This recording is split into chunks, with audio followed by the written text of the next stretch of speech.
Iran వ్యూహాత్మక యుద్ధం, శత్రు దేశాల ఖజానా ఖాళీ. అమెరికా ఇజ్రాయెల్ దాడులను ఇరాన్ సమర్థవంతంగా తిప్పికొడుతుంది.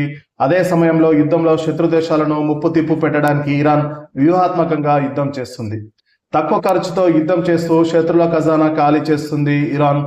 ఆట్రిషన్ వార్ ప్లాన్ తో అమెరికా ఇజ్రాయెల్ కు ఇరాన్ చుక్కలు చూపిస్తుంది. శత్రు దేశాలపై Iran Shahed 136 one way attack డ్రోన్లను ప్రయోగిస్తున్నది. షాహెద్ డ్రోన్స్ చిన్న క్రూయిజ్ మిసైల్లా పనిచేస్తాయి. అవి ప్రయోగించిన తర్వాత లక్ష్యాన్ని చేరుకున్న వెంటనే సెల్ఫ్ సూసైడ్ చేసుకుంటాయి. ఈ ఒక్క డ్రోన్ తయారీ ఖర్చు కేవలం 16 లక్షలు మాత్రమే కాగా, ఈ డ్రోన్లను అడ్డుకునేందుకు గల్ఫ్ దేశాలు అమెరికా వినియోగిస్తున్న రక్షణ క్షిపణుల ఖర్చు కోట్లలో ఉంటుంది. ఇరాన్ పై ఇజ్రాయెల్ ప్రయోగించిన ఒక్కో క్షిపణి 35 నుంచి 45 లక్షల వరకు ఉంటుందని అంచనా.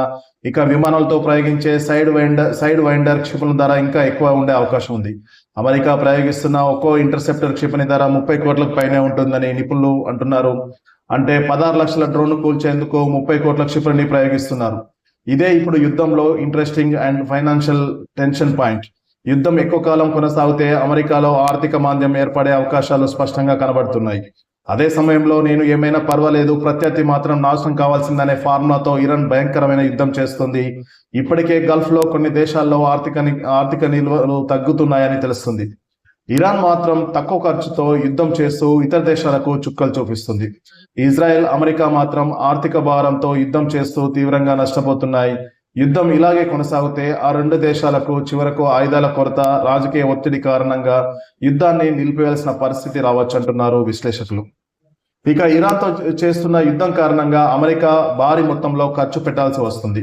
యుద్ధం ప్రారంభం అయిన మొదటి 24 గంటల్లో అమెరికా ఏకంగా $779 మిలియన్ ఖర్చు చేసిందట. అంటే భారతీయ కరెన్సీలో 7,000 కోట్ల రూపాయల ఖర్చు పెట్టిందన్నమాట.